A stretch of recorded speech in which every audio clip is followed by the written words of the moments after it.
Hi, and welcome to the Clinical Practice Experience Recorded Cohort. We are going to try to answer any questions that you may have about the CPE and help you get on the road to course success. We have a CPE requirements, actually 3 phases in this course, and then a pre-assessment and an objective assessment. This cohort is specifically about the CPE. We want you to know that it is just pass or fail. The portfolio is, as it says there, pass-fail, much like clinical experiences and clinical written work in pre-licensure. Therefore, all work must be completed, but actual content is not evaluated at this time, nor is APA format. Even though we do want you to set the documents up in APA format, you really don't have to. It is required only that the references be in APA format, but again, even that isn't evaluated. The intent is to expose the student to the course content and to maximize chances for success on the OA. Here is phase 1. It may look like a lot, and I know this is a busy slide, but it does cover everything that is required in phase 1. We ask that you go to course tips first and locate the CPE timetable template. Set it up with tasks, dates, and estimated time to complete each activity. These are all created by you, but the template itself is created by us, and you are more than welcome to use it. In fact, we encourage that. Research a chosen topic from the following: Alzheimer's disease, cancer, chronic lower respiratory infections, nephritis, and suicide. Do not narrow down the topic of cancer or anything else. Just write about it as it is. Write a one-page paper and include brief descriptions of pathophysiology, clinical manifestations, and diagnostic methods. Using APA format, support statements with in-text citations and a reference list at the end. Again, however, APA formatting will not be evaluated. Present your topic, your synthesis, to a colleague and obtain feedback from them. Document this feedback and describe changes you will make to the synthesis. Make those recommended changes to the synthesis and include that in your portfolio. Create a Go React video where you address the process you used to complete the synthesis and what you would do differently next time. New information you learned, what you found challenging, and how you use that feedback to improve the synthesis. After recording and posting for review, watch 2 peer videos and provide encouraging and constructive feedback. Take screenshots of your own video and screenshots that show you responded to 2 peers and put that in your portfolio. Now, if you learn or understand things better by diagrams and pictures, here is a CPE Roadmap to Success, and this is phase 1.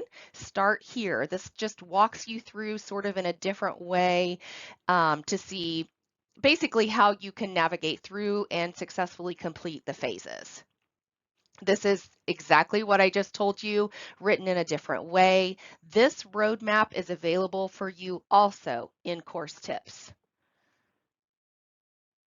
So this is walking you through phase 1. And then this is your checkpoint. Do you have all of those things ready to put into your ePortfolio? And then you progress to phase 2. Again, looks kind of busy. I'm not going to go through all of these. But again, look at that timetable, adjust it as necessary, adjust those dates. If you have dates that are past when you turn in your portfolio, it will be sent back and have you fix those. So go ahead and look at those now. Research one of the following. This time the pathophysiologies are a little different: heart disease, accidents, diabetes, influenza, pneumonia, and stroke. Translate this information into a consumer-based one-page synthesis that includes pathophysiology, clinical manifestations, diagnostic methods, medications, and lifestyle changes. Again, use APA format, although that will not be evaluated. Present your topic or your synthesis to a healthcare consumer and obtain feedback from them. RE simplicity, clarity, and understanding. Document this feedback and make the changes to the synthesis. Again, create that Go React video where you address the process you used to complete the synthesis, what you found challenging, takeaways, and how you use the feedback to improve the synthesis. And then lastly, again, you are going to watch 2 peer videos, provide encouraging and constructive feedback, take screenshots of your own video and those of the peers that you responded to, and put in your portfolio. And then again, Like I said, this is found in course tips. If this helps you a little bit more to walk you through the process, use this. There's even a link there, the CDC's top 10 causes of death in the United States. You might use that to look up some of those disease processes.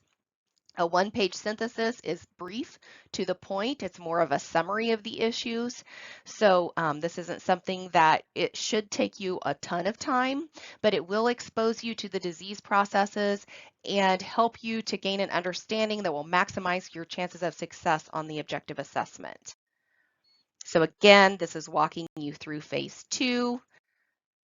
And then your phase 2 checkpoint to make sure that you have everything that you need to put in your ePortfolio before moving on to phase 3. Phase 3 is a tad different. Again, look at that timetable, adjust those dates if you need to. Choose a pathophysiology and associated pharmacology associated with one shadow health patient and create a one-page synthesis presenting the pertinent points of pathophysiology, medications, and non-pharmacological treatment options. Present that to a nurse colleague or advanced professional nurse and ask for feedback regarding clarity, understandability, and accuracy. Use the feedback to improve that synthesis. Then you're going to move on to this next thing, which is develop a treatment plan for one of the shadow health patients. Does it have to be the same one or a different one? It can be different ones. It doesn't matter. That's up to you. I say the more exposure you get to different problems, pathologies, medications, the more it will maximize your chances of success on the OA. So I would recommend using 2, but you don't necessarily have to. Include pertinent points of pathophysiology, clinical manifestations, diagnostic treatments, and medications. Present the treatment plan to a nurse colleague or advanced professional nurse and ask for feedback regarding clarity, understandability, and accuracy. Use that feedback to improve the synthesis. Create a Go React video reflection about the process you completed just as you did before. Then you're going to record and post for review, watch 2 peer videos, take screenshots of all of those, and put that in the portfolio. Again, if this helps you a little bit better to follow the roadmap and complete everything, please follow this. And then again, the checkpoint to make sure you have everything. We also have this checklist. It is in course tips. Notice at the top it says there is no incorrect answer. This is referring to your CPE. Make sure that you follow the rubric requirements in each phase to be successful. Again, content is not evaluated. Even though we ask for APA content, it is not evaluated. So do your best, but you don't need to spend a ton of time on these syntheses and feedback and reflections about what you would do better, what you would improve in your presentations. Just do it and move on.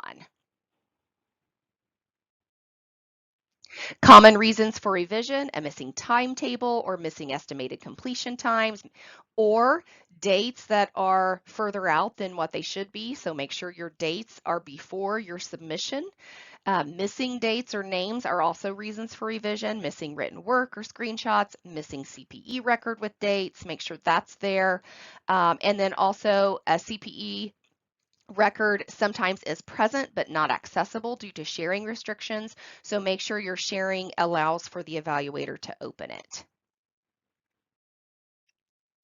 Frequently asked questions. What's a synthesis? It is an overview or a summary of the requested content. Don't forget, just 1 page total. Okay, so this is very brief and to the point.